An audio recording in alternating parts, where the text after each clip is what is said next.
Sveiki, su jumis Angelų miesto kalbų akademija ir aš Simona.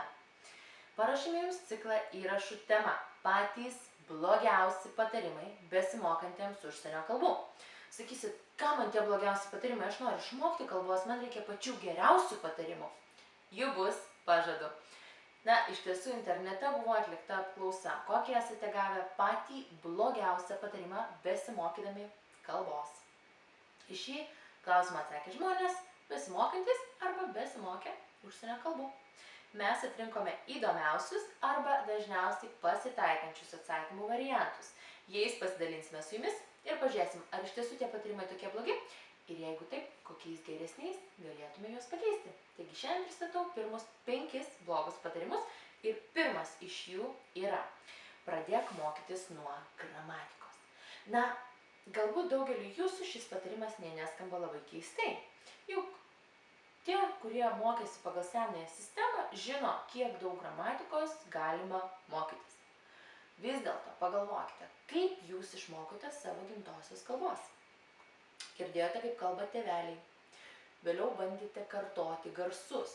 Tuos garsus jungėte į žodžius, na, o žodžiai tapo sakiniais.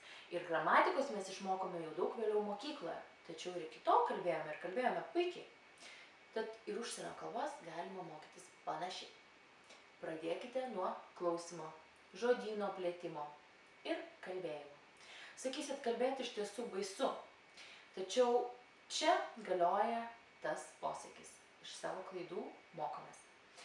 Kalbėdami mes be abejo darysime klaidas, tačiau jeigu mes galime daryti klaidas, jas pastebėti arba mums jas kažkas parodo, mes iš tiesų iš jų mokomės.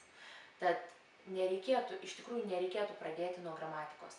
Pradėkite nuo klausimo, nuo žodyno plėtimo ir kalbėkite. Antras blogas patarimas: būtina mokytis mokykloje arba universitete. Na, čia turime omeny, kad kalbos reikėtų mokytis kažkokioje tai įstaigoje. Iš tiesų, čia netinka žodis būtina. Mokytis kalbų galima įvairiausiais būdais. Kiek žmonių, tiek ir tų būdų. Vieni mėgsta mokytis patys namuose, kiti galbūt mėgsta individualius mokytojus. Kažkas naudojasi programėlių pagalba, kažkas vaikšto į kalbų mainų susitikimus. Šie tarp kitko vyksta ir internete. Galbūt žmonės, kurie gali keliauti, mokosi keliaudami. Na, iš tiesų, tų būdų, kaip išmokti kalbų, daugybė. Nesakau, kad kalbų mokyklos nėra gera vieta išmokti kalbos. Čia dirba savo srities profesionalai, kurie gali jūs nukreipti tinkamą linkme, kurie gali jums padėti pasiekti jūsų tikslų daug greičiau, tačiau tai nėra vienintelė vieta, kur galima išmokti kalbų. Trečias blogas patarimas: galima išmokti kalbėti iš vadovėlio. Pakartosiu šį sakinį: galima išmokti kalbėti iš vadovėlio. Na, vadovėlis pats, kiek žinau, kol kas dar nekalba. Nors galbūt netolimoje ateityje sulauksime ir to. Tačiau, iš tiesų kalba yra toksai dalykas, kurį norint išmokti, reikia praktikuoti. O tam, kad galėtume praktikuoti kalbėjimą, reikia bent jau vieno kito žmogaus. Tad iš tiesų, vien iš vadovėlio kalbėti, na, nelabai pavyks išmokti.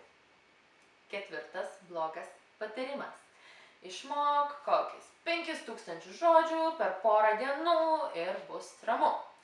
Na, iš tiesų, 5000 žodžių yra labai didelis informacijos kiekis. Nesakau, kad tai nėra įmanoma. Jeigu užsispiri, iš tikrųjų viskas yra įmanoma. Tačiau nepamirškite, 5000 žodžių yra vienas dalykas, tačiau juos dar reikia mokėti panaudoti kontekste.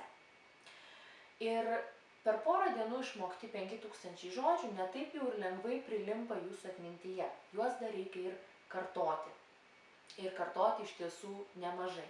Tad, na, galbūt tai nėra pats blogiausias patarimas, tačiau ir pačius geriausius jis nepretenduoja. Na, ir paskutinis, 5 blogas patarimas: susikoncentruok į gramatiką, ne į kalbėjimą. čia vėlgi šitas patarimas yra panašus į pirmąjį, kad reikėtų pradėti nuo gramatikos. Na, gramatika, jinai dažnai iš tiesų užima pakankamai tokias aukštas ir aiškias pozicijas besimokant kalbų. Tačiau gramatika yra tik vienas iš komponentų. Jų yra daugybė.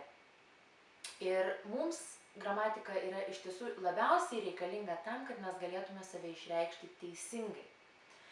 Noriu pasakyti, kad mes galime save išreikšti ir nežinodami gramatikos, tačiau tam, kad mus suprastų taip, kaip mes norime būti suprasti, na, čia jau dažnai padeda pasitelkta gramatika.